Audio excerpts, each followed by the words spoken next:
नमस्कार दोस्तों, मैं जितेंद्र द्विवेदी। आप सभी कुशाग्र चैनल पर बहुत बहुत स्वागत है। कल हमारा लाइट चली जाने की वजह से कुछ पोर्शन स्लिप हो गया था, उसको इसमें कंप्लीट करते हैं और इसके बाद हम इसी वीडियो में राजनीतिक जीवन को भी पढ़ेंगे।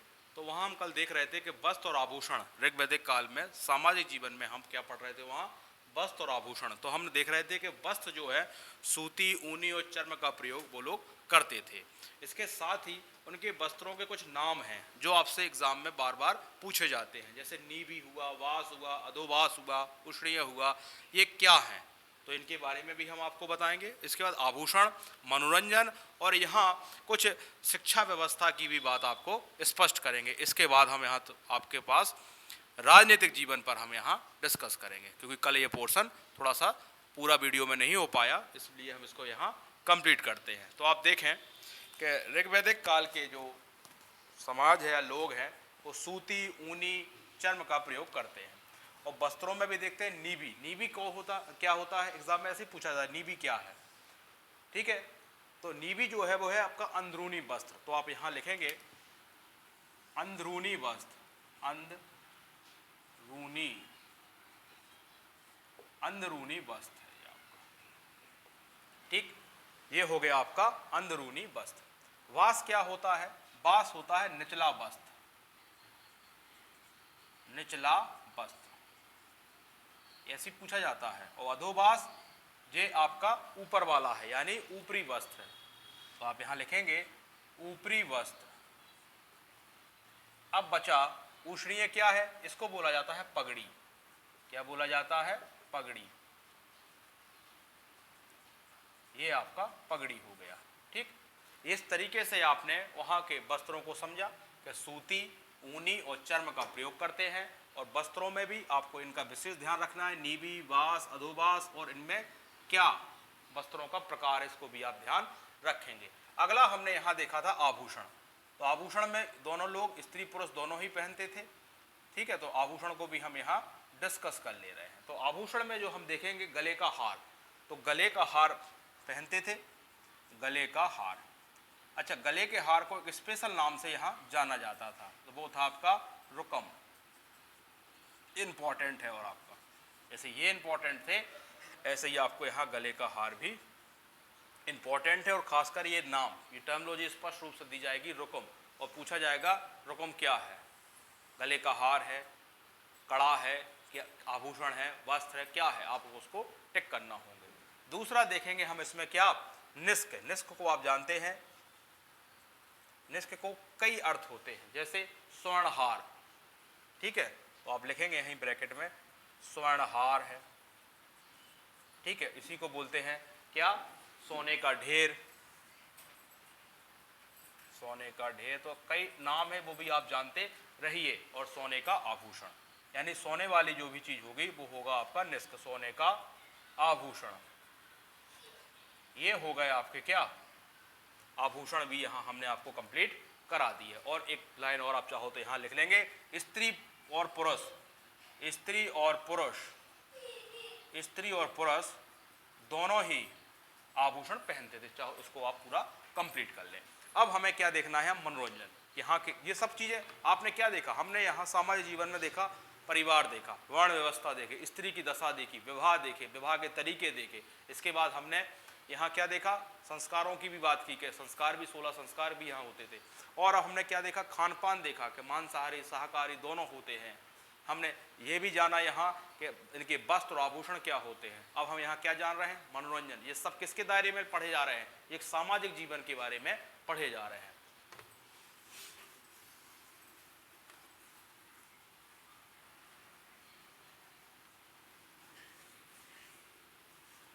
कल हमारा उस वीडियो में नहीं हो पाया था, क्योंकि यहाँ लाइट के अभाव की वजह से इसको हम इसलिए दूसरे वीडियो में इसको कंप्लीट कर रहे हैं। तो आप देखेंगे अगला मनोरंजन, छठवां पॉइंट आप पढ़ रहे हैं सामाजिक जीवन में मनोरंजन। मनोरंजन,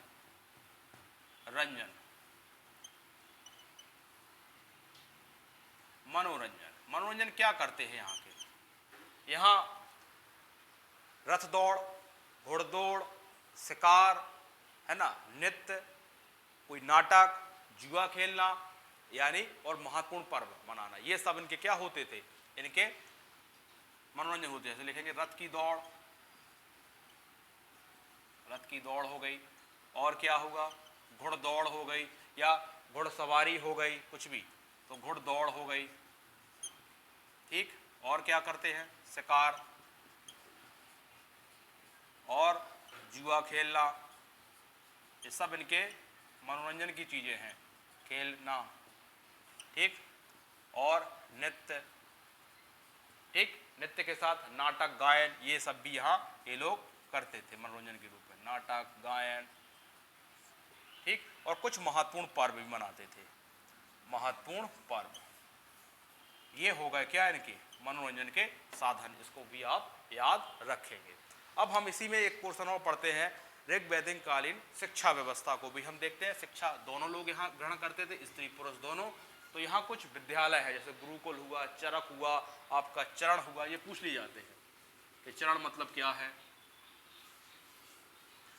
आप इसी के अंतर्गत या इसी के अंतर्गत ही लिख ले आप इसको, ऋग्वैदिक कालीन शिक्षा व्यवस्था, या एक हेडिंग बना के भी आप इसको लिख सकते हैं,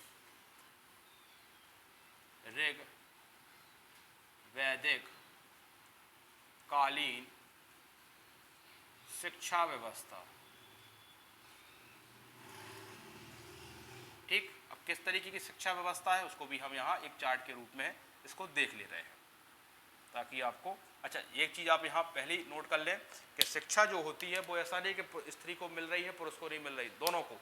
तो यहाँ लिखेंगे दोनों को, दोनों को मतलब स्त्री और पुरुष, यानी यहाँ शिक्षा में अभी भेदभाव नहीं देखने को मिला है। अब शिक्षाओं के तीन प्रकार के क्या देखने को मिले हमें, विद्यालय।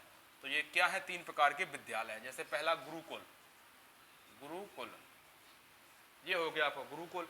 गुरुकुल में क्या देखना है, यहाँ कैसे पढ़ा जाता है, यहाँ विद्यार्थी रहकर शिक्षा ग्रहण करता है। तो यही आप यहाँ लिखेंगे, गुरुकुल विद्यार्थी यहाँ रहकर शिक्षा ग्रहण करते हैं, ठीक। गुरुकुल के बाद, गुरुकुल तो आप वैसे भी स्पष्ट रूप से समझ जाते हैं। गुरुकुल के बाद एक शब्द होता है, एक टर्मिनोलॉजी होती है चरक। चरक क्या होता है, ये भी विद्यालय है, पर किस तरीके का विद्यालय है, ये आपका गतिशील विद्यालय है, यानी चलता फिरता विद्यालय जिसको कहते हैं, गतिशील, गतिशील विद्यालय है ये आपका, ठीक। और एक आखिरी विद्यालय आप उसको है चरण। चरण कैसा है, विद्वानों की परिषद चलती थी, चरण, चरण इसका है विद्वानों की परिषद, विद्वानों की परिषद, ठीक। तो ये तीन जो हमने लिखा है, 1 2 3, ये क्या है, ये तीनों ही आपके क्या हैं, विद्यालयों के तीन प्रकार के विद्यालय है, तीन प्रकार के विद्यालय, ठीक। यानी आपने ऋग्वैदिक कालीन शिक्षा व्यवस्था को भी यहाँ जान लिया है। अब हम क्या देखेंगे आपको, अच्छा दो प्रकार के विद्यार्थी भी होते थे यहाँ, गृहस्वामी और अंतेवासी। अंतेवासी गुरुकुल में शिक्षा ग्रहण करने वाले विद्यार्थी को कहते थे, और गृहस्वामी घर पर रहकर शिक्षा ग्रहण करने वाले विद्यार्थी को कहते थे। अब हम आते हैं अपने नेक्स्ट टॉपिक पे, ऋग्वैदिक कालीन राजनीतिक जीवन। ये तो हमारा कल का पोर्शन बचा हुआ था जिसको हमने यहाँ कंप्लीट किया है। अब लिखेंगे आप ऋग्वैदिक कालीन, क्या लिखेंगे हम, राजनीतिक जीवन कैसा था, वहाँ किस तरीके से व्यवस्थाएं थी, उसको हम यहाँ देखेंगे। सबसे बड़ी इकाई कौन सी है, कौन कौन सी संस्थाएं हुआ करती थी, महिलाएं किस किस संस्थाओं में बैठती थी, ये सब चीज़ें हम यहाँ देखेंगे। यानी हम वहाँ का अब राजनीतिक जीवन पढ़ने वाले हैं। सामाजिक जीवन को हमने बहुत आराम से और बहुत अंदर तक पढ़ा है। क्या लिखेंगे, ऋग्वैदिक कालीन, ऋग्वैदिक कालीन राजनीतिक जीवन, राजनीतिक जीवन,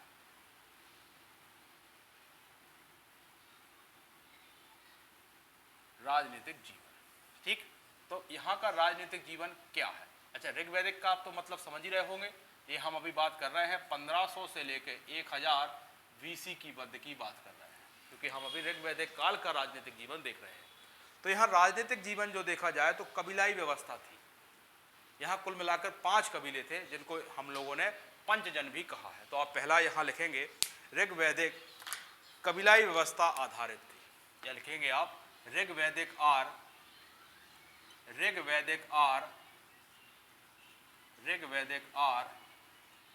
कबीलाई व्यवस्था पर आधारित था, कबीलाई व्यवस्था पर आधारित था। पहला तो आप यही जानेंगे, आधारित थे या था। अब कितने कबीलाई थे यहाँ, तो हमने क्या बोला गया है, इन्हें पंचजन भी कहा गया है, जिसको भी आप यहाँ लिखते रहिए। इन्हें पंचजन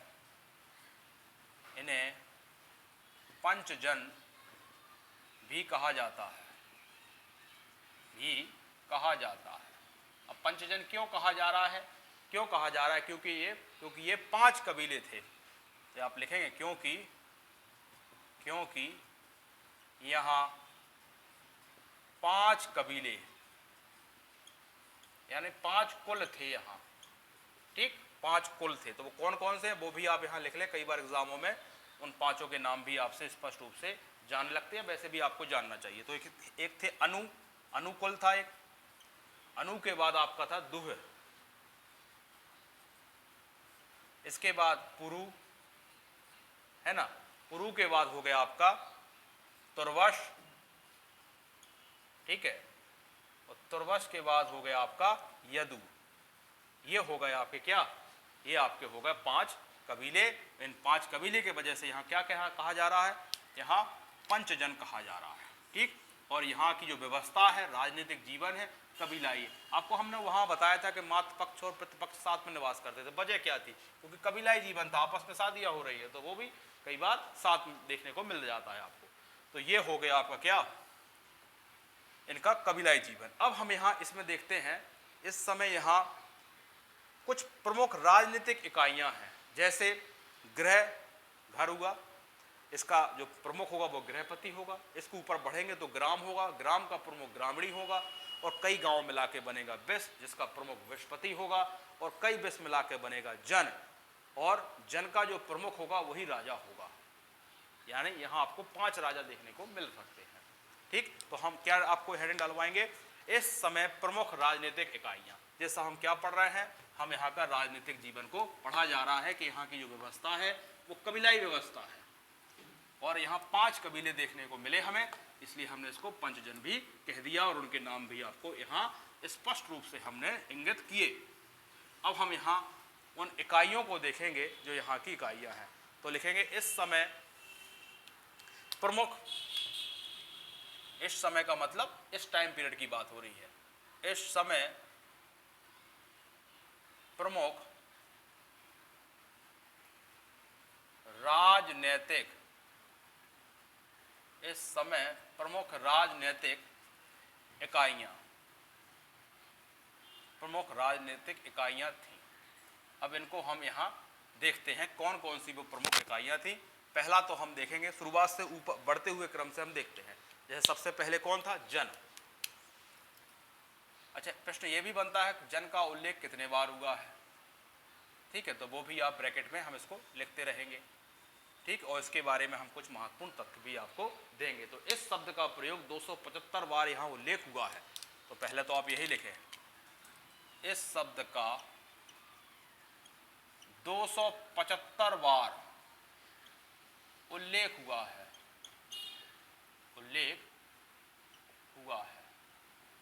ठीक। अब जन क्या है, जन के बारे में को लिखें, क्या लिखेंगे आप, सबसे बड़ी राजनीतिक इकाइयाँ है, सबसे बड़ी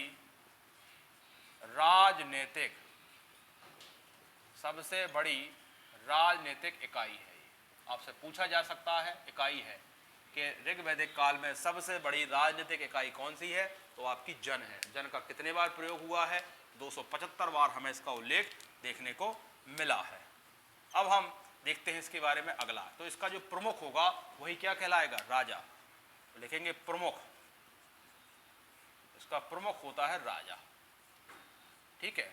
और इसके अन्य नाम भी हैं, जैसे इसको हम गोपथ गोपति भी कहते हैं, तो अन्य नाम भी लिखें, अन्य नाम, जैसे गोपथ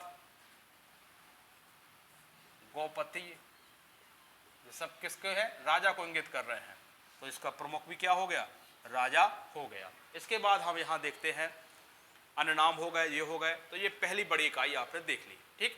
दूसरा इसके बाद क्या होता है, जन के नीचे क्या होता है, विष होता है, जिसका 175 बार उल्लेख हुआ है। इसके प्रमुख को विषपति भी कहते हैं। बिल्कुल सरल सा है, आपको आसानी से याद हो जाएगा। इसके नीचे कौन होता है, ऐसे ही बना लें आप, इसके नीचे होता है विष, ठीक। अब विष को भी लिख लें आप, 275 नहीं सॉरी 175 बार उसका उल्लेख हुआ है, 100 कम कर लेंगे, इसका उल्लेख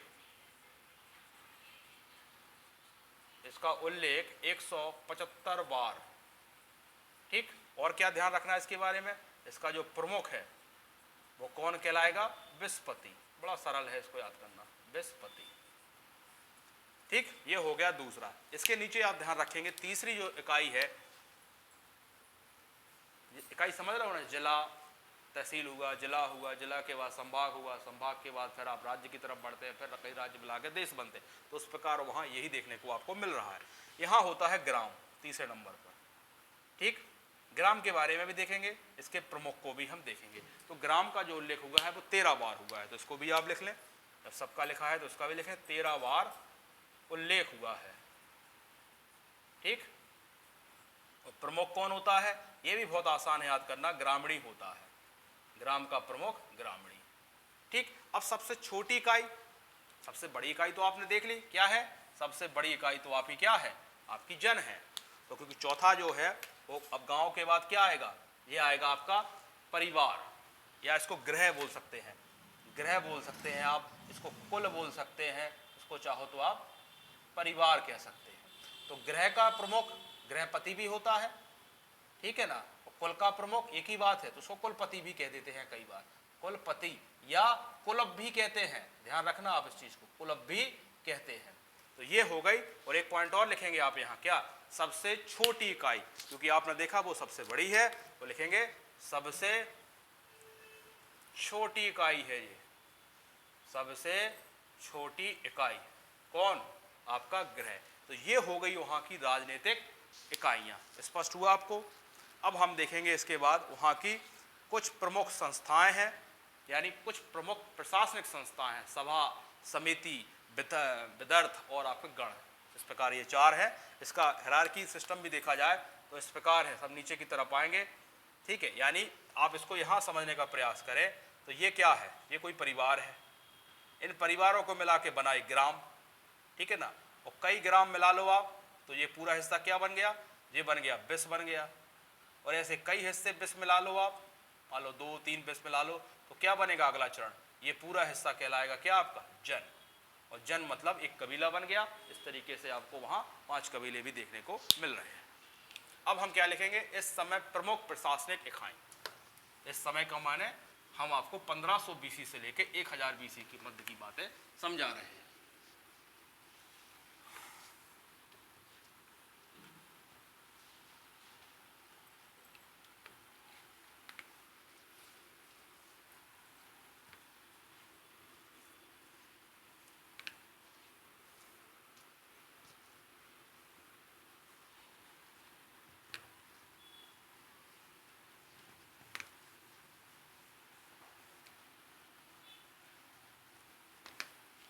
क्या लिखोगे, इस समय प्रमुख प्रशासनिक इकाइयां, प्रमुख प्रशासनिक इकाइयां, ठीक। अब यहां प्रशासनिक इकाई कौन कौन सी है, या इकाइयां नहीं, प्रमुख संस्थाएं, सॉरी, प्रशासनिक संस्थाएं कौन कौन सी है, इकाइयां तो अलग चीज होती है। तो संस्थाएं देखें आप, यहाँ पहली संस्था को हम बिल्कुल वैसे ही पढ़ेंगे जैसे भी हमने इकाइयों को पढ़ा है। पहली संस्था है यहाँ सभा, कौन है, आपको सभा देखने को मिलेगी, ठीक। सभा में हम ये भी देखेंगे इसका उल्लेख कितने बार हुआ है, तो सभा का उल्लेख केवल 8 बार हुआ है। तो लिखेंगे आप यहाँ 8 बार उल्लेख हुआ है, 8 बार उल्लेख एक काम हो गया। अब सभा है क्या, ये भी तो दिमाग में होगा आपका। तो ये श्रेष्ठ जनों की क्या है, संस्था है। तो ये भी आप यहां लिखें, क्या लिखोगे आप, श्रेष्ठों की या श्रेष्ठ जनों की, क्या लिखोगे आप, श्रेष्ठ जनों लिखो आप, श्रेष्ठ जनों की, श्रेष्ठ जनों की संस्था है।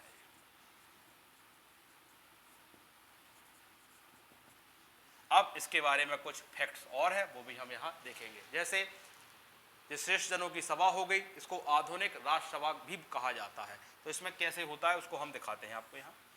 जैसे कुछ शब्द हैं उनको भी आप ध्यान रखेंगे। जैसे आपका देखा जाए सभ्य, एक शब्द मिलता है सभ्य, इसका मतलब होता है यहाँ पुरुष,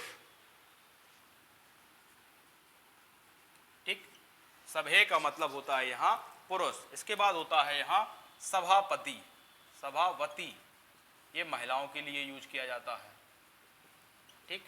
और इसके बाद यहाँ होता है सभाचर, जिसको सभाचर जो रक्षक के लिए यूज होता है। और ये श्रेष्ठ जनों की संस्था है, इसी को हम कह सकते हैं आधुनिक, आधुनिक राजसभा, आधुनिक राजसभा की भांति कार्य करती थी, राजसभा की भांति,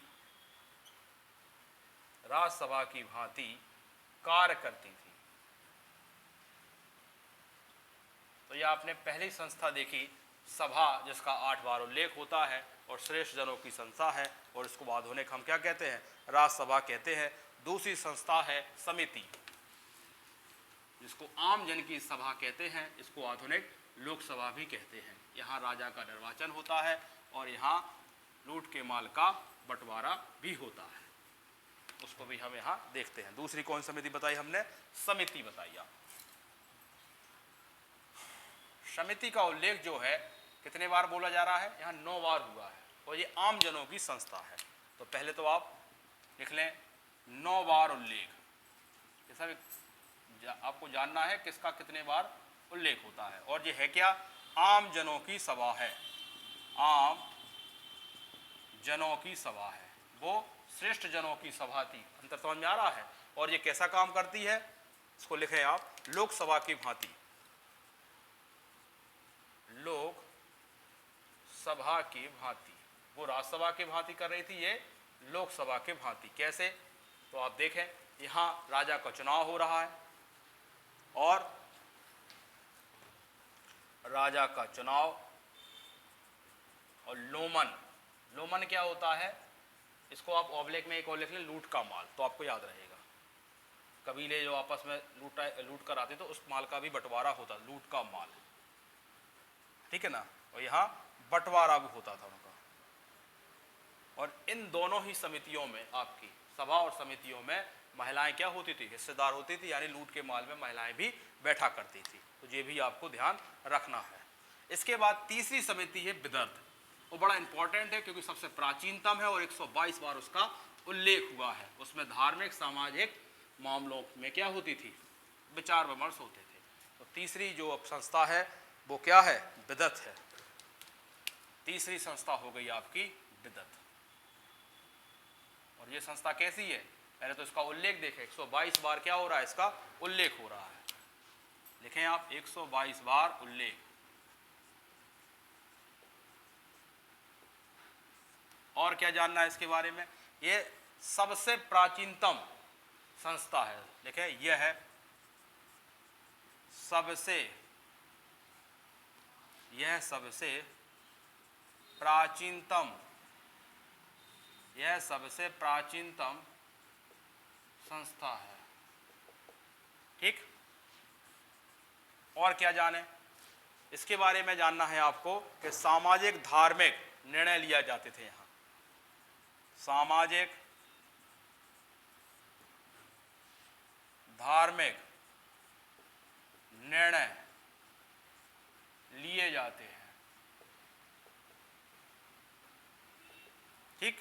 सामाजिक धार्मिक निर्णय लिए जाते हैं। और यहाँ उपज के माल का बंटवारा होता है, वहाँ लूट के माल का बंटवारा होता है, यहाँ उपज के माल का, उपज के माल का बंटवारा होता है। लीजिए, ये हो गया। चौथी और आप देख लें गण। गण में क्या होता है, कुलीन लोग बैठते थे, वो भी आपके वैचारिक धार्मिक मामलों में डिस्कशन के लिए बैठते थे। तो चौथी सभा हो गई आपकी गण। तो ये आपकी 4 संस्थाएं होंगी और इसमें कुलीन लोगों के द्वारा होता था, कुलीन लोगों द्वारा। और क्या काम करते थे, धार्मिक विचार विमर्श करते थे। तो ये 4 संस्थाएं भी आपको याद रखना है। और आपको हमने 4 आपको इकाइयां बता दी और 4 आपको संस्थाएं बता दी। अब आपको क्या ध्यान रखना है, कुछ राजा की बात।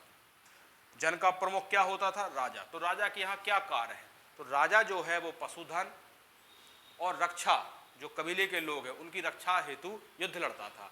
परंतु यह ध्यान रखना है, युद्ध कभी भी भूमि के लिए राजा नहीं लड़ा है। किसके लिए राजा युद्ध लड़ा है, राजा केवल युद्ध पशुधन और कबीले की रक्षा के लिए ही युद्ध लड़ा है। ठीक। और राजा पर सभा और समिति का नियंत्रण रहता था, यानी उसको वंशानुगत तो कह नहीं सकते हैं, फिर भी उस पर नियंत्रण किसका होता था, सभा और समिति नामक संस्थाओं का नियंत्रण रहता था। आगे चलकर यही नियंत्रण क्या हो जाएगा, उस पर से समाप्त हो जाएगा और राजा का पद वंशानुगत हो जाएगा। ठीक। तो कुछ आपको राजा के बारे में भी यहाँ जानना है, क्योंकि हम क्या पढ़ रहे हैं, हम पढ़ रहे हैं राजनीतिक जीवन। और राजा किसका प्रमुख है, जन का है। तो उसके आप राजा के बारे में देखें, उसके कार्य देखें और राजा को सहायक करने वाली कौन कौन से महत्वपूर्ण अधिकारी होते हैं उनको भी हम यहाँ देखेंगे। तो लिखेंगे राजा। राजा कौन है, जन का प्रमुख है राजा, ब्रैकेट में ही लिखें आप।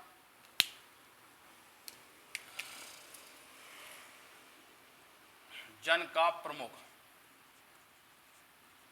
क्या कहलाता है, राजा। अब हम इसके बारे में देखेंगे, इनके राजा के कुछ महत्वपूर्ण कार्य हैं। तो देखेंगे प्रमुख कर्तव्य प्रजा और पशुधन की सुरक्षा करना था। प्रमुख लिखेंगे प्रमुख कर्तव्य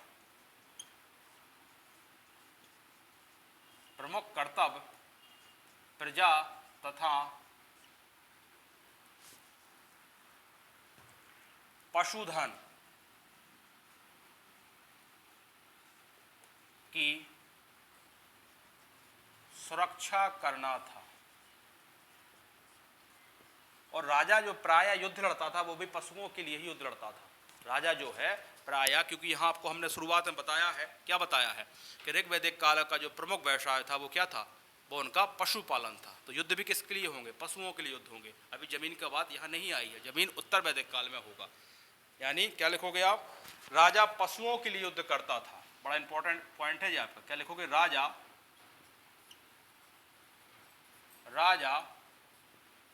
पशुओं के लिए युद्ध करता था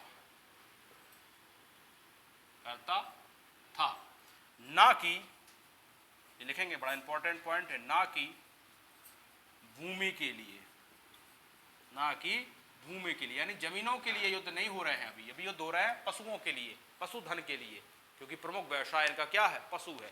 एक और इंपॉर्टेंट फैक्ट आप लिखेंगे यहाँ, क्या, राजा पर सभा और समिति का नियंत्रण रहता था। यानी राजा यहाँ निरंकुश नहीं है, ना राजा अपनी मनमानी कर रहा है, उस पर सभा और समिति का क्या है, नियंत्रण है। तो लिखेंगे राजा पर सभा और समिति का नियंत्रण है। राजा पर सभा और समिति का नियंत्रण है। ठीक, ये हो गया। और एक और यहां एक नोट में लिखेंगे, ऋग्वेद में 46 बार गण यानी गणतंत्रात्मक शब्द का प्रयोग हुआ है। इसको आप यहां नोट में लिखेंगे। क्यों लिख रहे हैं, क्योंकि इस पर नियंत्रण किसका दिख रहा है आपको, सभा और समिति का। तो लिखेंगे लिखेंगे ऋग्वैदिक में 46 बार गण यानी गणतंत्रात्मक शब्द का प्रयोग हुआ है। ठीक, ये भी आपको यहां स्पष्ट रूप से ध्यान रखना है। 46 बार गण यानी गणतंत्रात्मक शब्द का प्रयोग हुआ है। अब हमें क्या देखना है, राजा की सहायता के लिए कुछ प्रमुख अधिकारी होते हैं, उनको भी। तो राजा के बाद जो कुछ प्रमुख अधिकारी होते हैं उनमें पुरोहित होता है, जो राजा का एक मित्र होता है, मार्गदर्शक होता है, राजा को युद्ध में जीतने की कामना करता है। इसके बाद होता है सेनानी। सेनानी के पास यहाँ कोई निश्चित सेना तो थी नहीं, फिर भी अस्थायी सेना थी, ठीक है, तो उसमें सेनानी हो गया। सेनानी के बाद यहाँ ग्रामणी हो गया, ग्रामणी गांव का प्रमुख होता था और आपके लड़ाकू दल का भी प्रधान होता था। फिर होगा सूत, सूत यानी सारथी, ये तो होगा उसके कुछ प्रमुख महत्वपूर्ण अधिकारी जो उसकी सहायता। तो आप पहले हेडिंग ही डाल लें कि ऋग्वेद में राजा की सहायता के लिए, या राजा तो आप पढ़ ही रहे हैं, राजा तो आप पढ़ ही रहे हैं, यानी जन के प्रमुख को तो आप पढ़ ही रहे हैं, जन का प्रमुख।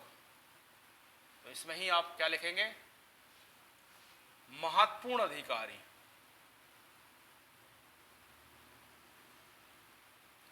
अधिकारी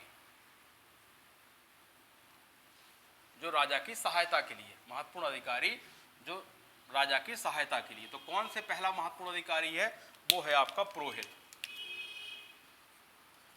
पुरोहित है, पुरोहित का काम क्या है यहाँ, तो पुरोहित का काम यहाँ है मार्गदर्शक करता है, वो राजा का मार्गदर्शक है, मित्र है, न्याय में भी मदद करता है, और जब राजा युद्ध लड़ने जाता है तो उसकी युद्ध की कामना की बात भी प्रार्थना करता है। तो राजा को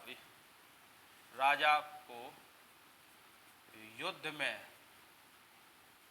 जीतने की कामना करता है, यानी पूजा पाठ भी करता है, जीतने की कामना करता है। ये तो हो गया पहला प्रमुख अधिकारी। दूसरा प्रमुख अधिकारी है सेनानी।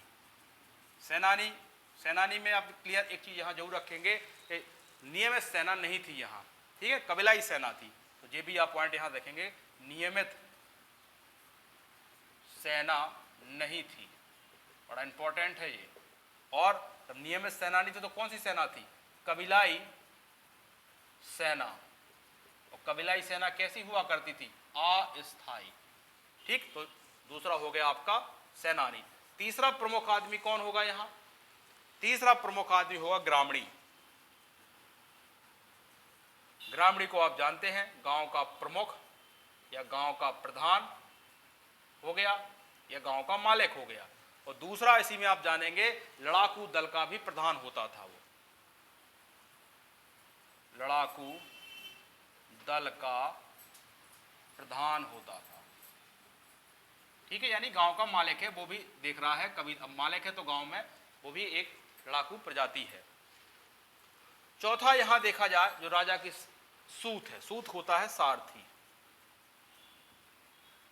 तो वो भी आप लिखेंगे। और एक पांचवा चाहो तो यहां महत्वपूर्ण में लिख सकते हैं, रथकार, जो राजा का रथ बनाता है। तो ये तो हो गए महत्वपूर्ण अधिकारी, ये तो हो गए महत्वपूर्ण अधिकारी। कुछ अधिकारी होते हैं जो अन्य होते हैं, जैसे गुप्तचर हो गए, चारागाह हो गए, दुर्गपति हो गए, तो इनको भी हम यहाँ, ये तो हो गए महत्वपूर्ण अधिकारी, इनको आप स्क्रीनशॉट कर लें इनका। इसके बाद हम लिखेंगे कुछ यहाँ अन्य अधिकारी जो राजा के सहायता के लिए जरूरी थे। ये सब क्या, किसकी पढ़ रहे हो आप, ऋग्वैदिक काल में राजनीतिक जीवन पढ़ रहा हो कि राजा है, राजा किसके लिए युद्ध लड़ रहा है, तो राजा यहाँ प्रजा और पशुधन के लिए युद्ध लड़ रहा है, ना कि जमीनों के लिए युद्ध लड़ रहा है। और राजा पर सभा और समिति का क्या है, नियंत्रण भी है, यानी गणतंत्र जैसी स्थिति भी देखने को मिल रही है। राजा यहाँ मनमाने ढंग से या निरंकुश नहीं है अभी, और जमीनों की लड़ाइयाँ नहीं हो रही हैं, ठीक। तो अब लिखेंगे हम अन्य अधिकारी, और राजा की मदद के लिए कौन कौन से अधिकारी हैं ये भी तो आप यहाँ देख रहे हो। अब यहाँ एक गुप्तचर होता है, पर गुप्तचर किस नाम से जाना जाएगा, स्पर्श, ये है गुप्तचर। पूछा जाएगा एंशिएंट हिस्ट्री में स्पर्श शब्द का अर्थ क्या है, ठीक। ये तो हो गया आपका स्पर्श। इसके बाद है बृहस्पति। बृहस्पति ये क्या होता था, ये होता था चारागाह का अधिकारी होता था, तो ये भी लिखे आप, चारागाह का अधिकारी, चारागाह का अधिकारी। तीसरा आप देखें इसमें, तीसरा आपका क्या है, पूरब है। पूरब, पूरब क्या है, पूरब होता है दुर्गपति। पूरब क्या होता है, दुर्गपति, ठीक। तो ये भी आपको टर्मिनोलॉजी क्या रखना है, ध्यान रखना है। इसके बाद राजा का एक व्यक्तिगत सेवक भी होता है, तो ये सब जो है वो अन्य अधिकारी हैं, ठीक है, वो महत्वपूर्ण लिखाए थे हम, विजयन है, तो वो भी लिखें आप। उपशय, इसी का एक अन्य नाम भी इसको बोला जाता है, इभय। इभय ये क्या है, राजा का व्यक्तिगत सेवक है, राजा का व्यक्तिगत सेवक है ये, तो ये भी क्या है, इंपॉर्टेंट है। और एक और आपको चाहो लिखना हो, उग्र, उसको पुलिस बोला जाता था, वैसे यहाँ इतना इंपॉर्टेंट नहीं है। अब एक विशेष आपको लिखना है, यहाँ कर व्यवस्था तो नहीं थी, फिर भी राजा को कुछ ना कुछ तो मिलता था। तो स्वेच्छा से जो लोग अपनी पशुधनों की रक्षा या खुद की रक्षा हेतु राजा को स्वेच्छा से अपने मन से कुछ कर देते थे। जिसके पास जो भी है, जिसके पास फल है फल देगा, जिसके पास कृषि है वो कृषि देगा, जिसके पास जो भी है वो इच्छा से देगा, उसको बलि नामक कर कहा जाता है। ठीक, तो वो विशेष में लिख लें आप। इस तरीके से आपका ये राजनीतिक जीवन क्या हो जाएगा, कंप्लीट हो जाएगा। 2 पोर्शन और बचे हैं इसमें, हम इसका आर्थिक जीवन को देखेंगे और धार्मिक जीवन को, संभवतः एक वीडियो में ही हम इसको कंप्लीट कर जाएंगे। फिर हम क्या देखेंगे, आपका उत्तर वैदिक काल को भी हम इसी तरीके से देखेंगे और फिर हम आगे महाजनपद काल को पढ़ेंगे। ठीक, हिस्ट्री का यही क्रम है। तो यहाँ क्या लिखें, कर व्यवस्था नहीं थी, कर व्यवस्था नहीं थी। ठीक, पहला पॉइंट। फिर अब राजा के पास टैक्स कैसे पहुंचता था, तो स्वेच्छा रूप से या स्वैच्छिक रूप से,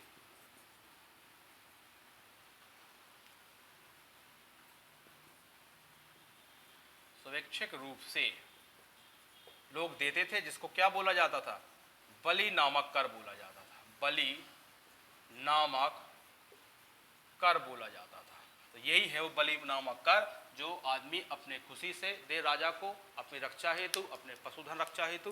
तो बलि नामक कर का मतलब भी आप समझ गए। इस तरीके से आपने यहाँ का राजनीतिक जीवन देखा, इकाइयाँ देखी और संस्थाएं देखी, राजा के कर्तव्य देखे, राजा के महत्वपूर्ण अधिकारी देखे। यही सब है राजनीतिक जीवन। सामाजिक जीवन हम पढ़ चुके हैं। एक अंतिम वीडियो और संभवतः आएगा इसका, आर्थिक और धार्मिक जीवन पे। आज के लिए धन्यवाद।